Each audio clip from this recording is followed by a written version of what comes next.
this festival.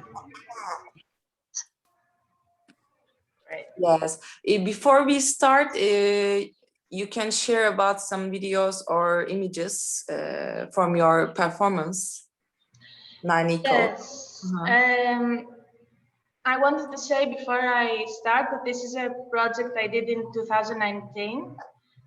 And as I was watching the performance before, I was thinking that it's not about, you know, that we all feel bad about the things we could do 2 years ago and we cannot do them now. I think it's about focusing on the processes, seeing things that we can use again, finding new ways, and with a good heart.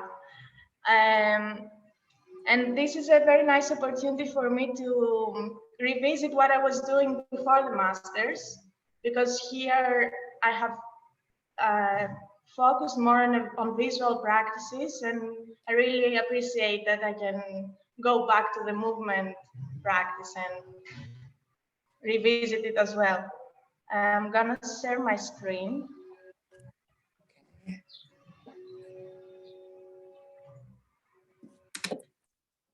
Okay. So the performance I'm going to talk about in its process was called 9 Echoes. I'm gonna show you a small clips of the performance so that we can get an idea. We're not gonna watch the whole thing.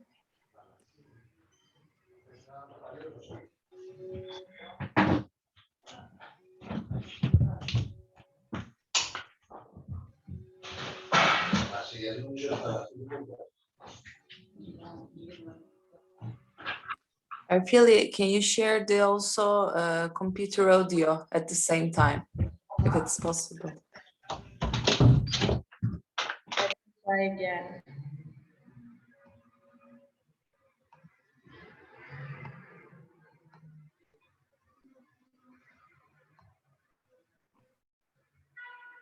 Let me know if you cannot hear it.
So I hope this can help in what will follow.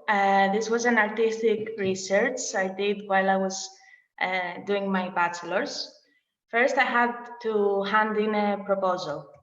The title of my proposal, my first idea was Suffering in rebetiko music and zeibekiko dance, which I will explain in the next slides.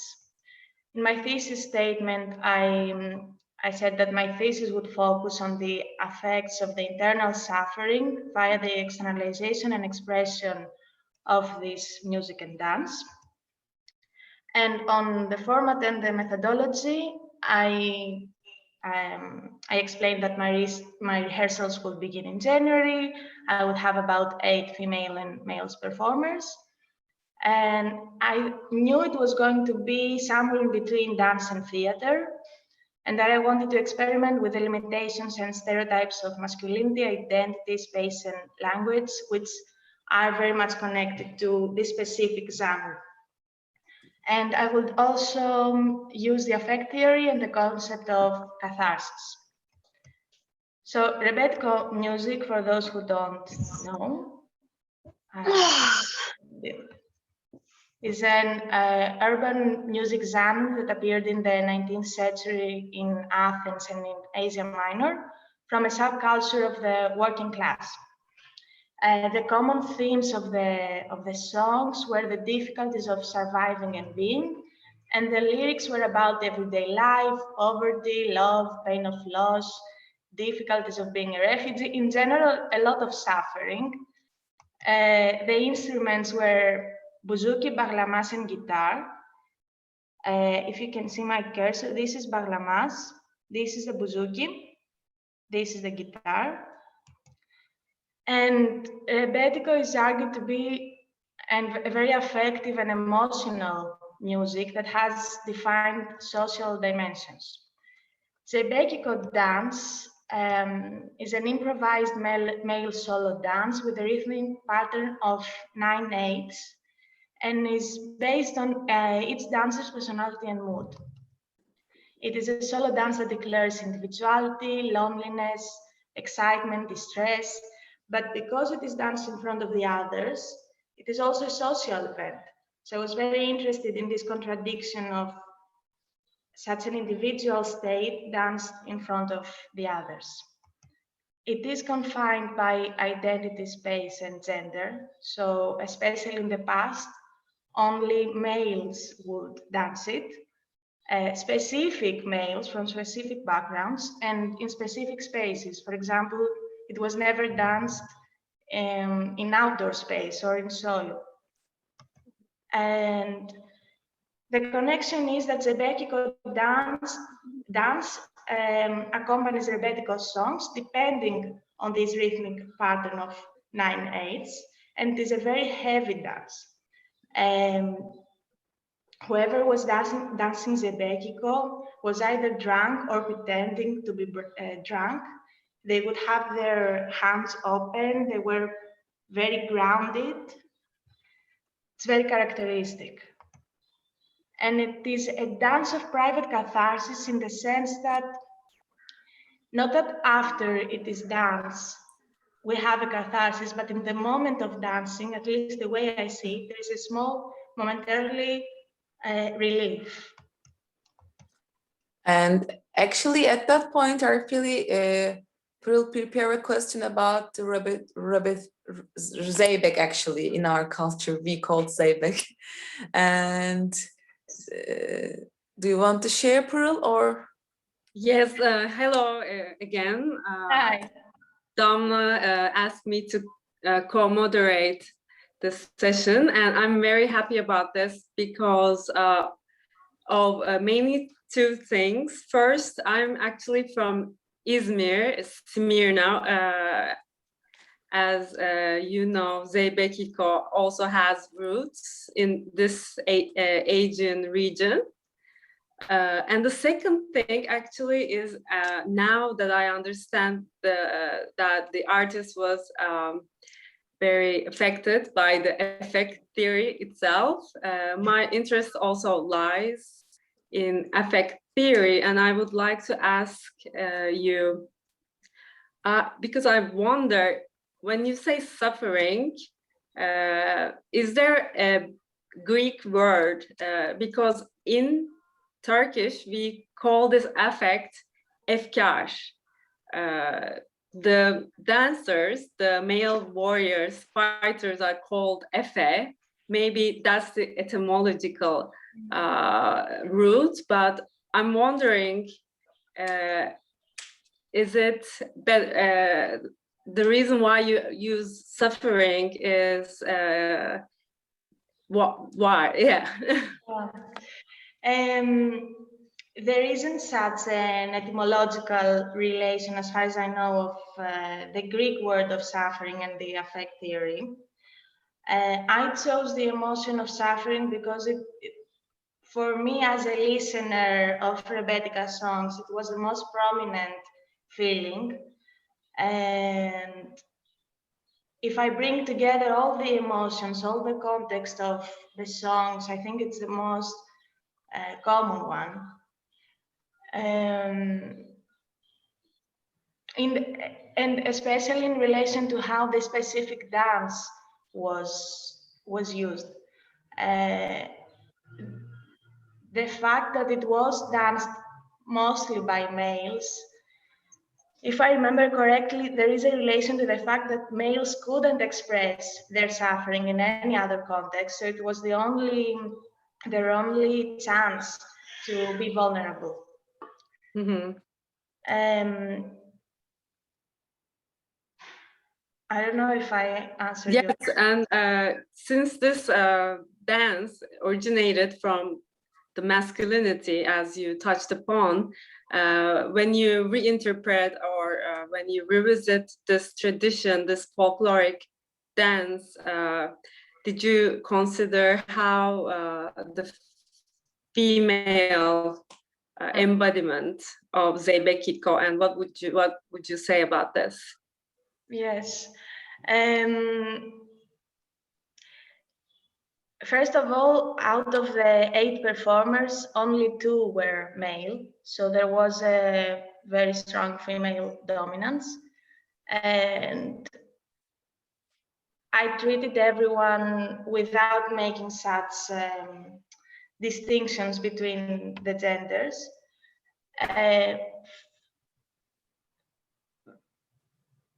Males and females danced zeibekiko, and throughout the process there wasn't such distinction between the genders. And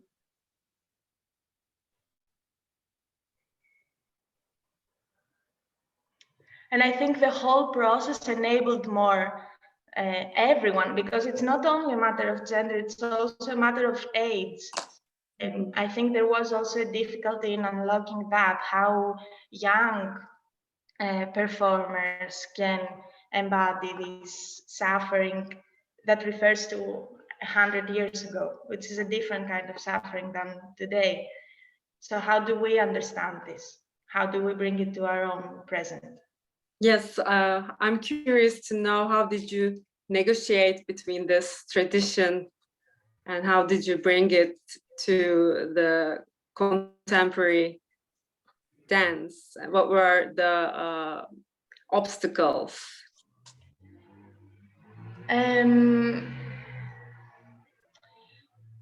There is, either way, for the last decades, there is a big interest towards rebetiko music from the youth. So already a lot of the young population listens to this music or makes remix of this music. I wanted to respect the tradition and how I see the past, but also making it contemporary. Otherwise, I don't think there is a reason if I'm going to recreate the past, and also to respect and outline the ways of suffering of today, which is a much more internal and personal, and how the individual becomes collective how we come together. Mm-hmm. Yeah. And when I was reading about your process, I noticed that before conception of the piece, during rehearsals, you were giving the dancers certain tasks as Yes. methodology. I'm curious to know what were those tasks. Yeah, I can go forward. Maybe I can first, for example,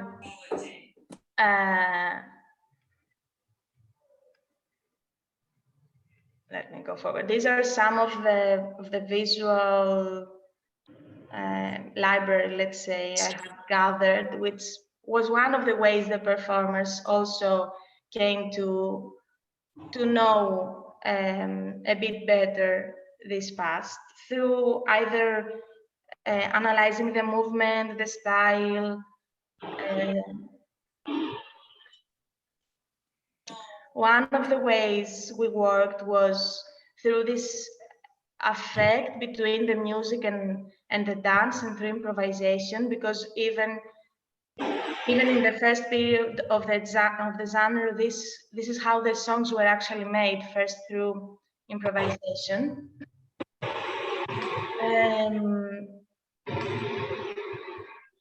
Yeah, so for example, when we actually started the rehearsals in January, we worked with experimentation, giving feedback, discussing, watching movies, documentaries, or I would read, let's say, a book, a biography, and I would try to find the way to bring it into a task in the studio. And I have here more analyzed the process. First, we started by connecting to each other, bringing, say, different people who somehow knew each other together through trust exercises, concentration, coordinating the body. Because also, I think it's important to mention that not all of the performers were dancers. Half of the performers, if not more, they were coming from a theater background, knowing their body, knowing how to use their body, but in different ways. So we worked a lot with the space, big space, small space, space within the body, space in relation to the others. Working with sound, not only Rebetes songs, but also silence, bringing from within the understanding of the personal suffering through personal experiences, memories, and then bringing the individual with each other, making a communal expression of the pain. And what is the physical expression of the suffering? If I go through, let's say, meditative state of bringing forward my suffering, then how do I embody it? And when we started deconstructing in zeibekiko, its elements, how the body is shaped, then how can I use these tools to express the suffering? And example, I have a, oh, sorry. Yeah. Please continue. Please. Okay, I have questions about the breathe actually. It's a tool also. The breath is a tool also, I think. And then dancers use the breath, and it reminds me of people lamenting, and also in our culture we have such traditions. And I'm wondering, is this a farewell section about lamenting, like a funeral or something like that? This breath work and the whispering of the songs. The whispering of the songs comes from the time where Rebetes would be sung in prisons so quietly that it wouldn't be heard by the guards. The breath work was one of the ways we came to produce the sound. So the sound was only coming from the voices and the bodies. There was no live or pre-recorded music. Everything was coming through the bodies, either by producing the sound here or in the space, or with some objects like glasses. And always sticking to the 9/8. Yeah, actually, how did you choose all of those glasses? We saw a lot of empty glasses and tables on the stage. And those glasses reminded me of our tavern culture. Tavern culture, yes. And what is the symbolic meaning of those glasses? First of all, I have to give credit to Alex Lazaridis, who is also today here with us. He was not only performing, he was also the scenographer. The glasses come from the fact that Rebetica was in a, let's say, tavern space. People would drink, would get more than drunk and participate. And they were also not only, let's say, a symbolic aspect of the suffering, the fragility of the glass, also to multiply the number of who is dancing, who am I expressing. Number of the lost souls, maybe. Yeah.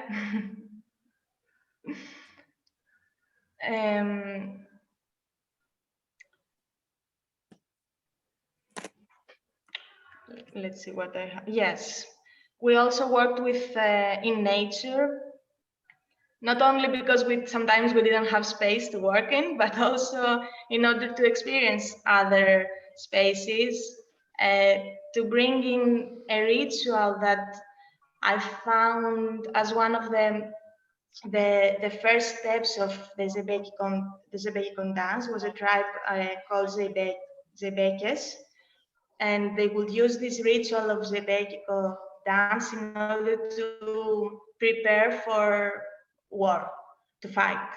So we worked around this sketch, this ritual in nature. And lastly, we also worked around a lot the songs, the dramaturgy of the lyrics, deciding what songs we choose to bring in and how do we perform them. And actually, sorry, maybe can you share the meaning of the lyrics? Yes. Wow, amazing notes. I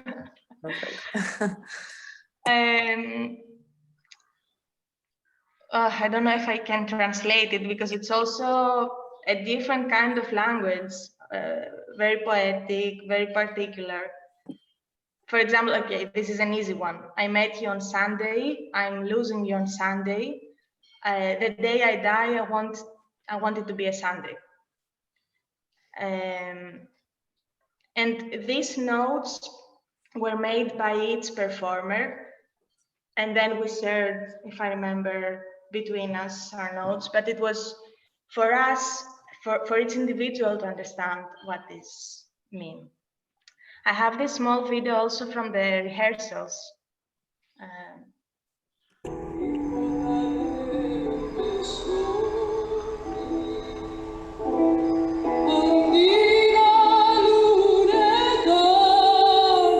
I have one more question, actually.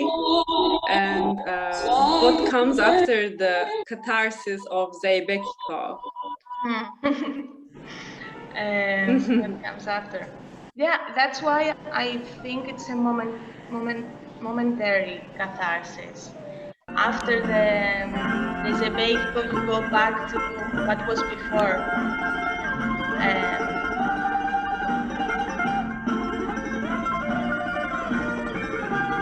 And maybe that's why it was revisited so much. It wasn't something that you do once and you never do it again.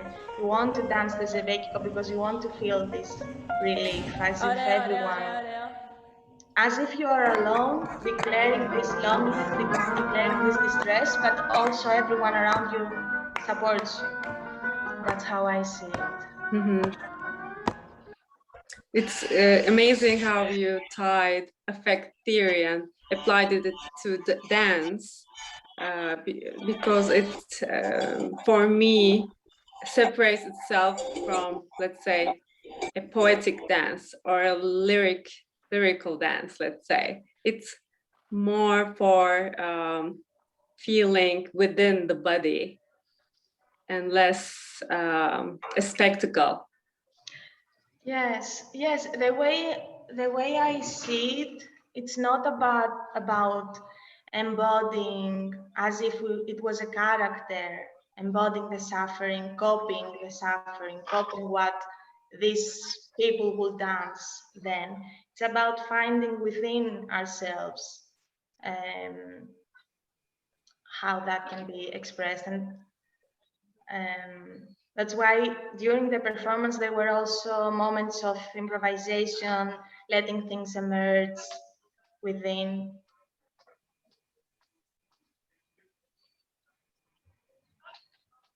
I have here what I was telling you before on the dance in the nature.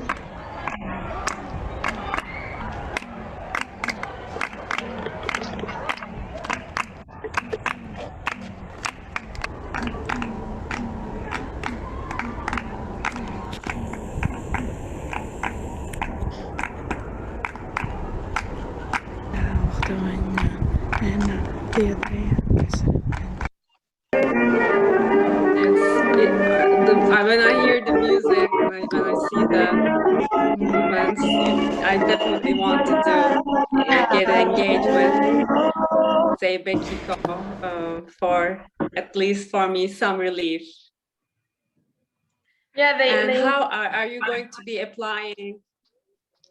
No, please. Please go. What I wanted are you going to be applying? Sorry, please go ahead. What I wanted to say is that even after this whole process, maybe because I wasn't one of the performers, I still don't feel that I can dance zeibekiko. I have such respect for this. I don't feel ready to do it.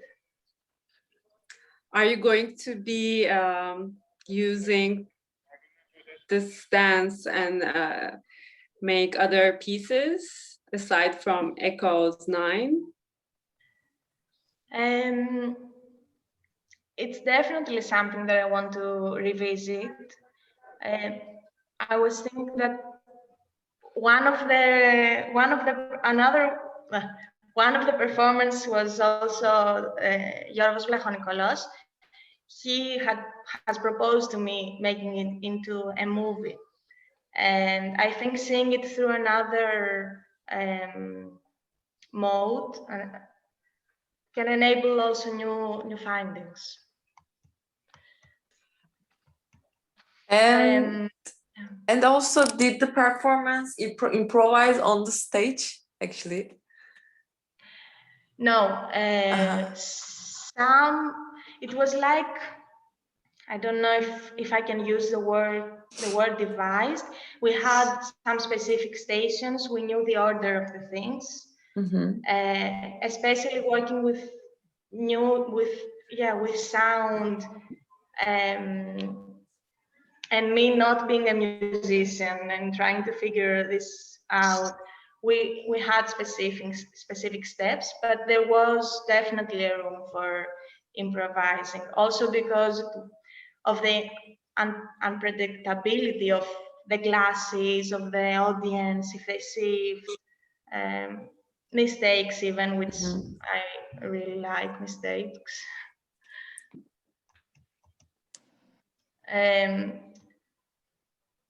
Yeah, these are some notes. This is one way I was working with. It's kind of like notation. Perfect. Yeah. So we would have our rehearsals. I was recording them, and then I was going back at them, analyzing them, keeping what made sense, and we would try to not to reproduce them, but to work with them again in the next rehearsals. And this was actually one of the things that created a very strong basis of the movement material. It was through a task of analyzing the songs, keeping some words, and then creating movement through the words, that then were also shared among the other performers. The word is related to those emotions, or yes, each performer had 3 to 5 words that they recognized in the lyrics, and then they created some movement material through these words that then was shared among each other and used in the performance for their solo or for their common dances. I want to thank Eryfili so much. We're almost at the end of the session. Actually, thank you very much for participating, and also I will give it to you. Yes. Okay. Thank you so much for giving us inspiration and bringing this folkloric dance to the surface. And actually, I want to thank you to my dearly friend Sabina. Sabina, where are you? Sabina, who was also one of the performers. Yes, exactly. Do you want to share something? Because we want to listen from your perspective, performer's perspective. Can you add something? Thank you. Thank you, Damla, for passing some time to us. Actually, we were both performers, both me and Darliki, for Eryfili's piece, and it was an amazing experience. We really, I think it was one of the first times we actually did something professional, and it was intense to kind of find this private catharsis that Eryfili was talking about. I think for us during the rehearsals and during the actual performance. That's for my part. I don't know, Eryfili, if you wanted to tell us your final words about what you thought of us. Actually, we have time. Please give some more details about the process. Maybe what I can say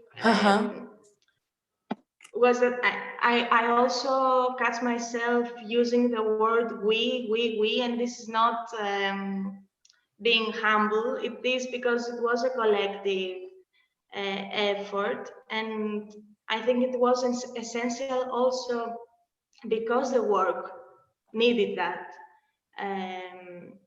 And it really made a difference and in the relations that it created among us. And oh my God, it's okay. Ioni and Adriana are also here. Yes, we're performing. Thank you for joining us. Also, can you share your screen again? Because we want to see all the credits. And Adriana, please, if you say something, and Ioni also. Yes. How was the work with Eryfili? Yeah, I first of all, I agree with Sabina. Working with Eryfili was probably one of the first things that we did, and was professional, and we actually put a lot of effort, and it's one of the works that I'm gonna be remembering for, I think, forever, working with her.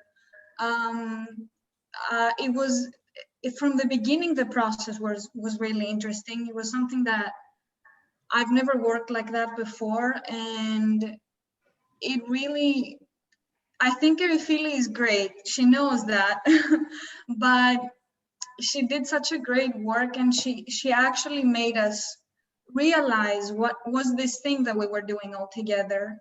And I think we all performed with a sense of knowing what was actually happening. And that was really great. And yeah, so thank you for that. And what's the most challenging times for you? Because it's a very bold piece, you know, it's so emotional piece. Yes, I think the most challenging thing, at least for me, was in the beginning to get into this process of understanding what was it that we had to do. And as it was said before, zeibekiko is not something easy. It's not an easy idea to grasp. So I think the beginning for me was the hardest, to understand what it was and what we had to put into that, and the feelings and everything that had to go into our bodies and our minds for this performance.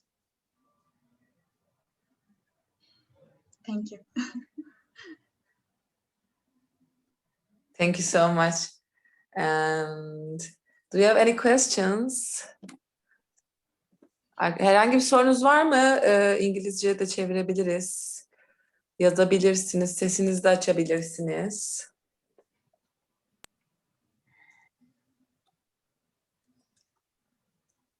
Sanırım yok. Okay. Okay. Come on, guys, questions. Maybe one thing that I could say, if anyone is interested, is that I didn't know at the beginning that I was dealing with a very unknown field, which is music. And I think it's possible, even if you don't know, you know, you can find your ways working with. For me, at least, not knowing something perhaps can open even more new doors in how you approach things. Yeah. Yes. Which can be dangerous, but yeah, but sometimes it can be dangerous, isn't it? yeah. Super. Okay, then thank you so much for this session. It's a very inspiring presentation. Thank you very much for listening to me and inviting me. I'm really grateful to meet you and Adriana and Ioni and Sabina, can you tell us your friend's name, please, again? Canım. Hi, I'm Aliki. Sorry, Eliki. Aliki, yes. Aliki, okay. Aliki. Also, it's nice to see you. I hope one day we can come together and move together and definitely zeibekiko together, maybe. Yes. Haydi. And greetings from Smyrna, Pırıl and me. We are in Izmir now, Çeşme. And thank you. Thank you very much.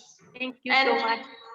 Your festival, really, I feel I need to say this, it's amazing. The program looks fantastic and I'm really excited, and congratulations for putting all this together. Oh, thank you so much. Thank you. Support us. We will create beautiful things together, I think. It's nice to see you, and it's a very beautiful collaboration. Thank you, my dear Sabina. She introduced us, and yeah, thank you. Thanks so much. Have a wonderful night. See you tomorrow. Good night. Good night. Bye. Bye. Thanks, everyone. Thank you, Eryfili. And congratulations, by the way.